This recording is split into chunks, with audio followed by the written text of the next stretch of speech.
Hubabah Zahra, ibunda dari Sayyidil Habib Umar bin Hafid. Suaminya hilang. Suaminya hilang. Ini bukan lagi harta ini ya. Suami, saudariku sekalian. Suaminya hilang. Diculik sama kaum Syuyu'i namanya. Kaum Syuyu'i itu kayak PKI di Indonesia sini ya.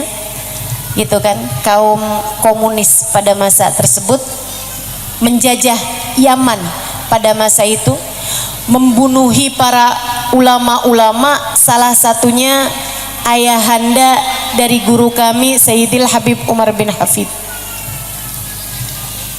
Saudariku sekalian yang saya muliakan,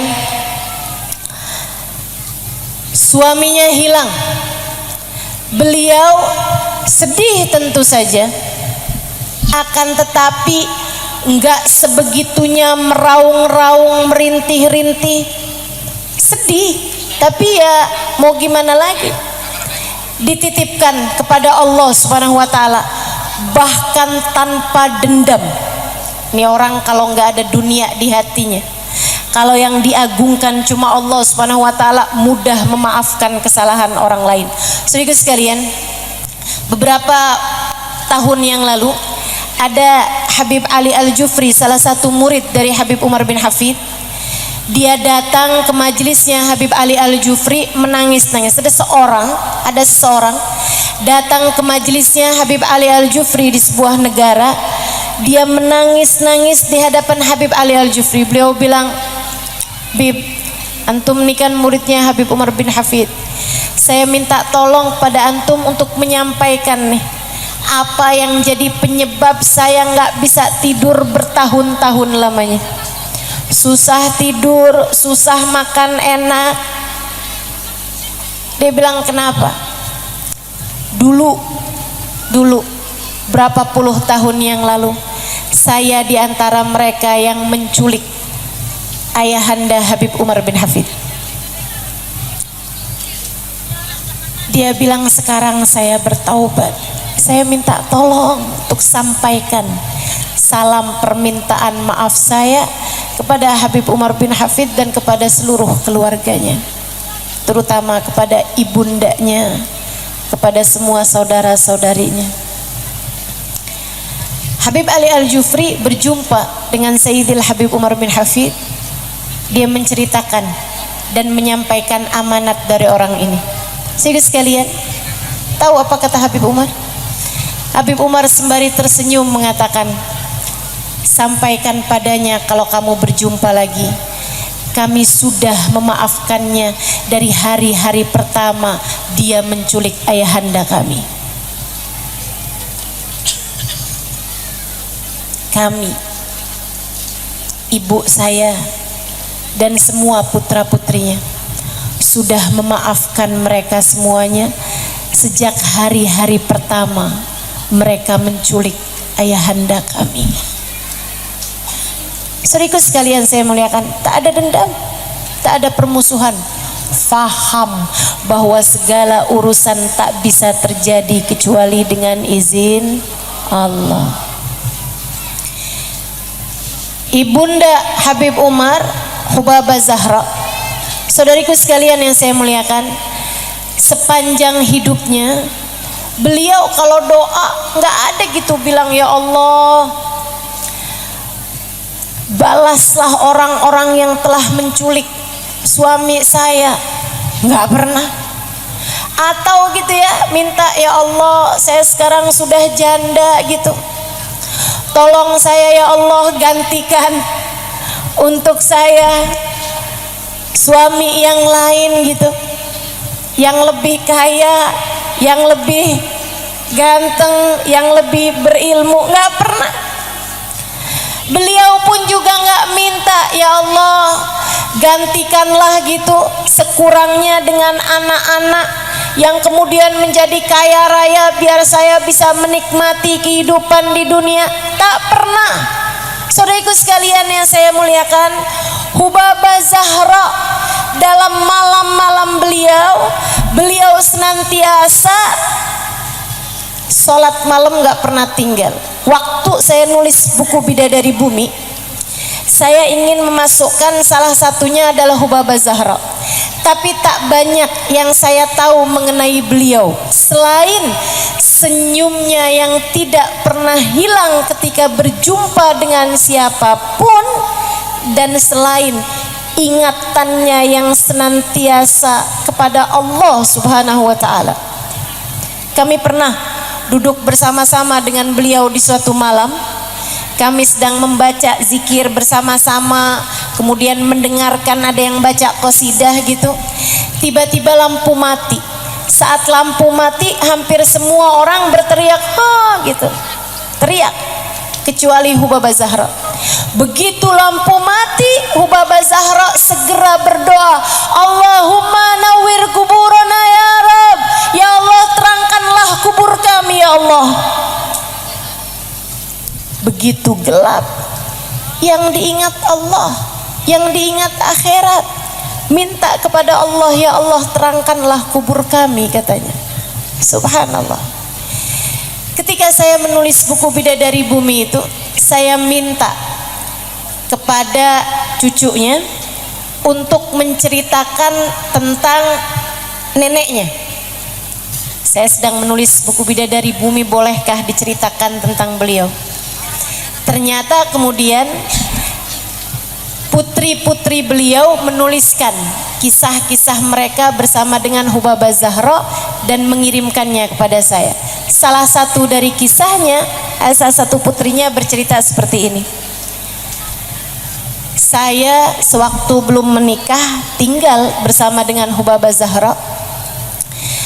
Dia bilang setiap malam, kalau saya terbangun di waktu malam, jam 1 malam, jam 2 malam, saya lewat di kamar Umi, selalu saja saya dengar suara rintihan yang sangat menyayat hati.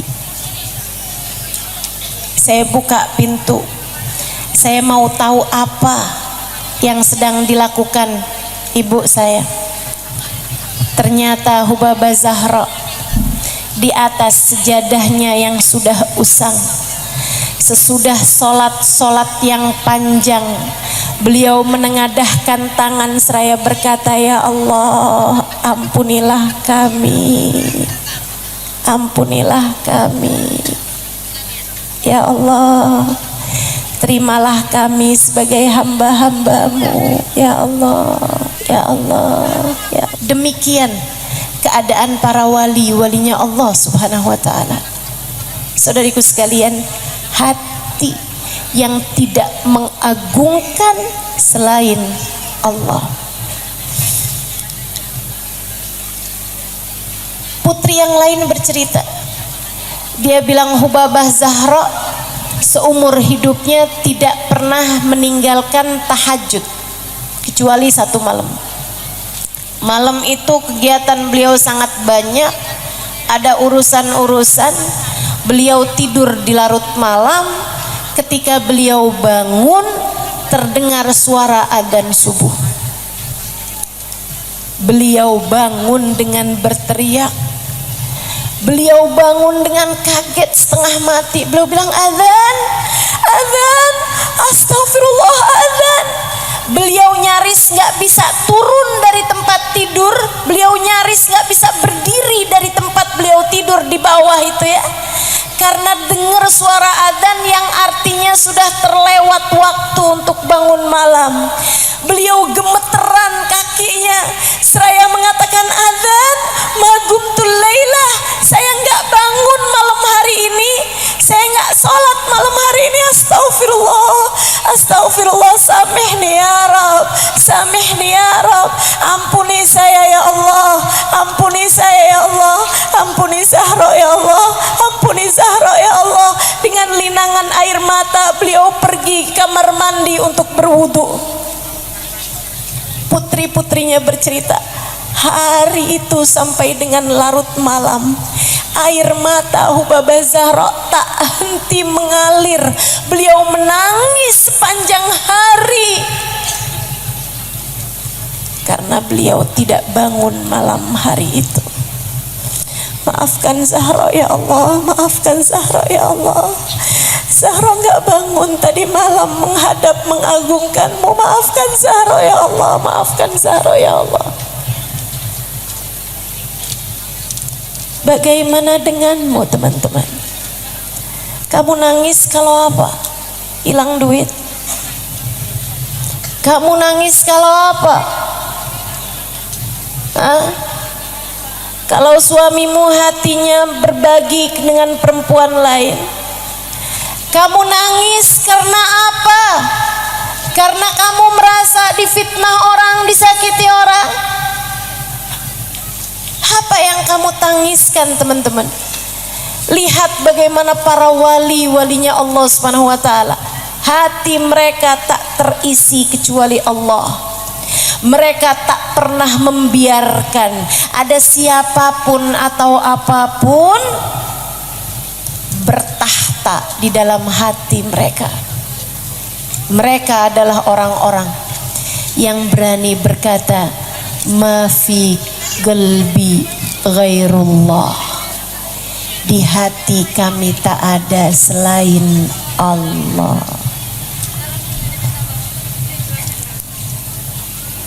فما زال العبد يتقرب إلي بالنوافل حتى أحبه. Ketika aku lihat hati seorang hambaku mengerjakan yang diperintahkan, yang disunnahkan, yang diajari, yang dicontohkan oleh Nabi Muhammad sallallahu alaihi wasallam, aku pun mencintainya, kata Allah. Cirinya kekasih Allah, orang kalau sudah dicinta sama Allah, dia menjadi wali min auliyaillah. Apa cirinya teman-teman saudaraku sekalian? Biar kamu nih nggak gampang-gampang ngaku nih, kayaknya saya udah jadi wali deh. Wali murid barangkali ya. Wali kekasih Allah, lihat cirinya teman-teman. Atau kamu merasa saya kayaknya adalah seorang yang dicinta deh sama Allah. Kayaknya Allah cinta deh sama saya. Kenapa? Tiap saya minta, ya Allah kepengen makan bakso, ketemu bakso. Jadi kamu menganggap bahwa kamu kepengen bakso, dikasih bakso, kamu kasih Allah. Saudariku sekalian yang saya muliakan, bukan begitu ceritanya. Bukan begitu ceritanya. Tahukah kamu bahkan kepada orang-orang yang Allah benci ketika berdoa, Allah berkata kepada malaikatnya, minta, kasih apa yang dia minta. Aku tidak suka mendengar namaku disebut-sebut oleh lisannya. Jangan kamu kira ketika doamu mudah diijabah itu adalah ciri kamu telah dicinta oleh Allah. Belum tentu. Sebab kepada orang-orang yang dibenci oleh Allah Subhanahu wa taala, terkadang Allah beri istidraj kepada mereka ketika dia minta, terutama urusan-urusan dunia. Ketika dia minta urusan-urusan dunia, bahkan ketika mereka minta, ya Allah kepengen punya mobil baru, ya Allah kepengen anak-anak saya segera diterima di pekerjaan misalnya. Kalau orang tersebut seorang yang dimurka oleh Allah, Allah bilang kepada para malaikatnya, wahai para malaikatku, kasih apa yang dia mau. Aku tak suka mendengar namaku disebut-sebut oleh lisannya.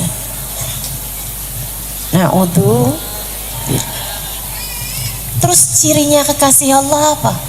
Allah kalau cinta sama seorang hamba apa cirinya? Allah bilang, fa idza ahbabtuhu kuntu sam'ahu alladhi yasma'u biha wa basarahu alladhi yabsiru biha wa lisanuhu alladhi yatakallam bih wa yadahu alladhi yabtish biha wa rijluhu alladhi yamshi 'alayha. Apabila aku cinta kepada seorang hamba, aku akan menjadi telinga yang dia mendengar dengannya.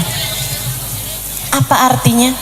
Allah akan karuniakan cahaya di telinganya sehingga ia hanya mau mendengar kebaikan-kebaikan saja. Senengannya dengerin sholawat, senengannya dengerin kajian, senengannya dengerin Al-Quran dibacakan, senengannya mendengarkan kebaikan-kebaikan disampaikan, tak pernah tertarik mendengarkan gosip-gosipan artis, tak pernah tertarik mendengarkan kabar-kabar politik, tak pernah tertarik dengan urusan-urusan dunia. Ia telah dicahayai dengan cahaya Allah di telinganya. Bagaimana denganmu? Ciri kekasih Allah, kata Allah, aku akan menjadi mata yang dia melihat dengannya, sehingga ketika ia memandang siapapun, ia melihat Allah pada segalanya. Ia melihat Allah pada siapapun dan apapun yang dia lihat. Teman-teman saudaraku sekalian yang saya muliakan, melihat siapapun ia melihat Allah pada segalanya. Karenanya tak pernah tertarik melihat aib seseorang yang diumbar, tak pernah tertarik untuk menonton tayangan-tayangan yang melenakan. Ia tak pernah tertarik untuk melihat siapapun dengan pandangan menghina. Ia tidak pernah terpesona memandang dunia seberapa mewahnya dunia tersebut. Kenapa? Matanya telah dicahayai dengan cahaya Allah. Andai kita menjadi salah satunya, andai kita menjadi salah satunya.